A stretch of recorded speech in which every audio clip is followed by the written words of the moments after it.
對於呢一個嘅頻道一部分嘅美國觀眾嚟講啦，例如你係攞緊政治庇護嘅，例如你係靠前總統拜登佢嗰個嘅 DD 政策留喺美國嘅香港人，又或者你係啱啱攞到綠卡嘅，但係你未喺美國住夠5年嘅話咧，今集我講嘅嘢咧都關你事噶。而家我哋嘅美國國會咧通過緊一項叫做一個大而美麗嘅法案 （One Big Beautiful Bill）。佢一過嘅話咧，大家將來都係會失去 Medicaid 醫療白卡同埋 Obamacare ACA 嗰個 Premium Tax Credit 嘅補助資格噶。大家都知道啦，喺美國其實醫療咧早已經係大家嘅基本需要，但而家特朗普總統竟然係向新移民去開刀，咁我哋美國仲算唔算係一個自由民主而充滿機遇嘅國家呢？大家好，歡迎翻到嚟 Tommy 嘅 channel。咁而家啦喺美國啦或者係國際咧，其實新聞就日日新噶，咁而大家都應該睇到有啲悶啊，咁所以咧就未必會有咁嘅時間去了解我哋今日所講到嘅呢條法案，咁但係都唔緊要吓，我哋先用幾分鐘嘅時間去講清講楚，究竟呢條法案係講啲乜嘢，而點解會影響大家咁嚴重啊？咁大家都知道啦，其實美國都仲係一個三權分立嘅制度啊。咁總統就唔能夠攞支 Sharpie 筆咧，咁樣就簽幾下啊，簽啲行政嘅命令咧，就去執政噶。咁有好多嘢咧，都係要經過我哋嘅國會，亦即係參眾兩院去通過先得噶。而到目前為止啦，今屆嘅國會咧，都只係通過咗20條嘅法案。相比以前任何一屆由一黨去控制行政同埋立法部門嘅情況嚟講啦，都係非常之少噶。咁你就會知道，其實特朗普政府咧係好中意用行政嘅手段啊，行政主導嘅方式咧，去推行一啲佢想推行嘅政策。咁佢亦都係想用呢一條咁大嘅法案咧，去讓佢咧喺歷史上面留翻一個嘅好好嘅位置啦。而呢一條 HR1 眾議院咧今年通過嘅第1號法案，成份嘢咧係有1018頁噶，內容夠晒多，影響亦都係夠晒深遠噶。法案咧就喺5月嘅時候啦，驚險通過啦。當時咧就淨係差1票嘅啫。而值得一提嘅係喺法案通過嘅前一日咧，就有一個嘅民主黨議員咁啱咁巧就病死咗。咁所以咧就真係咁啱咁巧先過到關嘅啫。而上次咪同大家去訪問阿 Simon 嘅，早幾年一路就係全部都係老人政治咁樣，全部都係啲好老嗰班人喺度唔肯走啦。最後搞到嗰個議會通過咗啲嘅法案咧，都係因為佢哋。又點樣令到人哋唔擔心呢？而家啦，呢一條嘅法案咧，其實係去咗參議院嗰度審議啦。而如果你話參議院最後通過嘅嗰個版本唔同咧，又要掟翻去眾議院嗰度改咧，其實就會搞嚟搞去，唔知幾時先去到特朗普手上去簽名噶。而大家都知道啦，其實連共和黨自己咧都係有好多人係唔買特朗普帳噶。當然有2個好重要原因啦。第一個原因咧就係其實呢條嘅法案咧係完全唔符合共和黨成日都所講到嘅審慎理財嘅方針噶。你又要去減稅，又要去加啲邊境啊同埋國防嘅預算。根據國會嘅預算辦公室即係 CBO 嘅預計啦，係會加咗成2.8兆美元嘅赤字噶。咁所以大家都好難怪喺洛杉磯事件之前，Elon Musk 咪同特朗普炒大交嘅。而第2個問題啦，咁就係呢個嘅法案咧，係會 cut 咗好多嘅社會嘅福利啊，例如我哋成日講到嘅醫療白卡啦、Medicare 啦、老人嘅保險啦、Obamacare 啦、糧食券啦等等，通通都 cut 晒佢哋。而最慘嘅其實就唔係話我哋住喺加州紐約州呢啲民主黨執政嘅州份啊，而係一啲紅州嗰度嘅窮人啊，佢哋係一直都依賴住一啲嘅福利去過活。而家你話 cut 晒佢嘅時候，佢哋又點樣生活呢？咁所以簡單嚟講其實呢條嘅法案根本就係延續特朗普政權第1個嘅任期，去加劇貧富懸殊，反過嚟去搶窮人，去益有錢人，亦即係所謂嘅劫貧去濟富啊。而如果大家上翻去 CBO 嘅網站去睇一睇翻嗰啲嘅數據，你就會知道我講乜噶啦。如果你將我哋美國分成10個嘅階層，呢個嘅法案通過之後咧，就只有頂層嘅10% 攞到大部分嘅好處。你話喺一個資訊完全透明、公平嘅選舉嘅制度入邊啦，其實呢個嘅社會嘅人又點會俾呢條嘅法案去通過呢？咁所以咧，你就要再諗一諗，其實特朗普之前喺我哋 LA 度搞咁多嘅風風雨雨啦，用呢個所謂嘅非法移民去做焦點，去轉移大家嘅視線，其實搞嚟搞去咧，都係搞資訊戰。等我哋嘅主流嘅媒體啦，同大家咧，其實係唔知道呢條嘅法案有幾咁恐怖啊，唔識得去做反對啊。而家其實結果就真係咁樣喎，OK？咁啊有好多個人咧根本就係唔知呢條嘅法案入邊講啲乜嘢啦，以為佢係針對緊一啲嘅非法移民啦，去濫用福利嗰啲啦，甚至咧講得更加誇張啦嚇，去針對一啲去做變性手術嘅，去墮胎嘅嗰啲人啦，我哋就攞走啲錢啦，係嘛？咁就唔關我自己事嘅。咁但係其實結果我頭先講到1600萬人，有冇諗過其實你都有可能係其中嘅一個人咧？共和黨內部咧，其實都有唔同嘅聲音㗎，咁但係最後都係要俾特朗普去撳住咗啦，咁啊唔敢去出聲。無論如何啦，即係我哋將呢啲嘅政治嘅議題啊，呢嘅討論咧，我哋放翻喺片尾先再慢慢講啊。我哋而家去專注講翻究竟呢啲嘅法案對我哋嘅醫療嘅影響有啲乜嘢啊？咁CBO 就話啦，到咗2034年嘅時候咧，係會有1600萬人咧係冇咗醫保㗎，佔咗我哋嘅總人口大概5%。而如果各位觀眾之前有睇過我幾年之前拍嘅福利系列嘅影片啦，咁你都會知道其實 Medicaid 醫療白卡同埋 Obamacare 嗰個 Premium Tax Credit 係點樣玩噶啦。咁我都建議翻大家咧去可以睇翻之前嗰個嘅系列，去掌握一下我今日要講嘅背景啊嚇。而基本上啦，其實如果你係一個新移民，又或者你係冇乜收入嘅話咧，通常嚟講，你話去攞醫療保險咧，就得兩條路嘅啫，一係就攞醫療白卡啦，一係你就攞 Obamacare。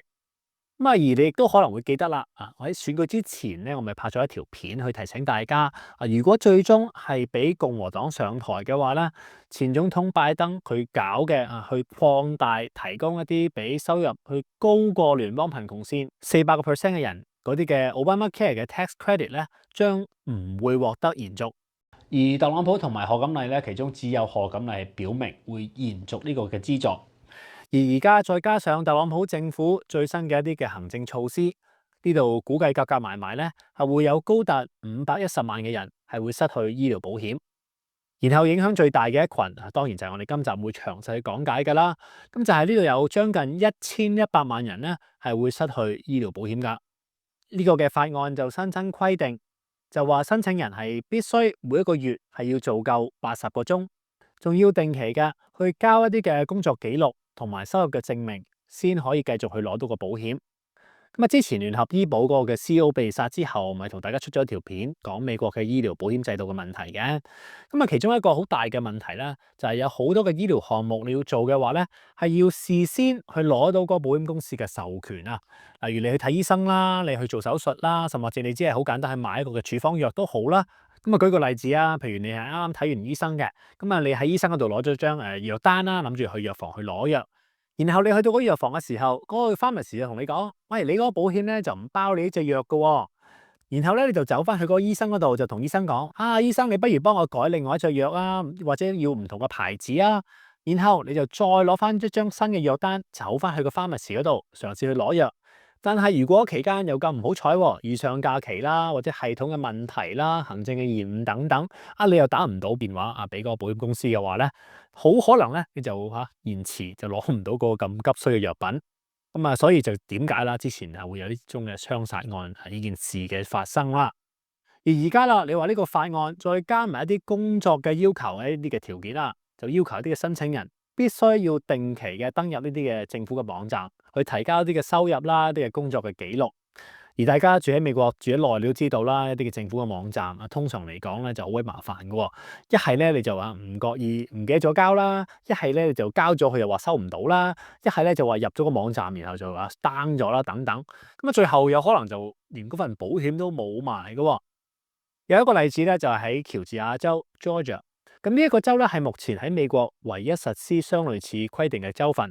佢負責推動呢一項政策嘅發言人咧，自己竟然都係因為行政嘅問題，最後搞到係冇咗份保險，結果調轉槍頭反而去反對呢項嘅政策添啊！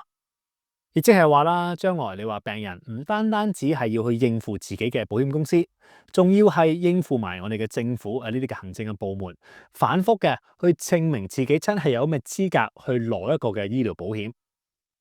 咁所以咧，其實你話呢啲嘅政策啊，呢啲嘅制度咧，對於你同我嚟講已經係咁嘅壓力啦。對於呢啲本身可能佢比較能力係比較低少少嘅啊，甚至佢要照顧人哋嘅做唔到一個全職工嘅人啦，咁啊其實你就真係斷咗條路嘅喎。將上千萬嘅人踢出我哋嘅醫療保險制度，你話可能短期內就真係慳到我哋國防嘅錢嘅，但係美國人嘅健康差咗，又點樣繼續為呢個國家去貢獻呢？而我哋美國又係咪真係咁窮呢？而呢個嘅法案咧都寫明啦，其實如果你係因為我哋頭先所講到嘅一啲嘅工作嘅要求啦，係唔合資格去攞呢個嘅醫療白卡咧，你就連去攞 Obamacare 嘅 Premium Tax Credit 都唔能夠去攞啊！咁亦即係話啦，其實政府咧係唔會俾任何嘅呢啲嘅醫療嘅支援俾你啊！而此外啦，呢個嘅法案咧，亦都提出咗好多行政上面嘅改變，例如將嗰個健保市場嘅 enrollment period，即係個開放登記嘅時段啦，由之前嘅2個半月縮減到去只有1個半月等等。喺呢一度咧，我都希望各位觀眾咧，因為太多嘅內容啦，都希望你自己去了解一下嚇。而另外一項咧，對於白卡一個嘅重大嘅變動啊，亦都係我覺得啦嚇，我嘅觀眾係最關心嘅一點，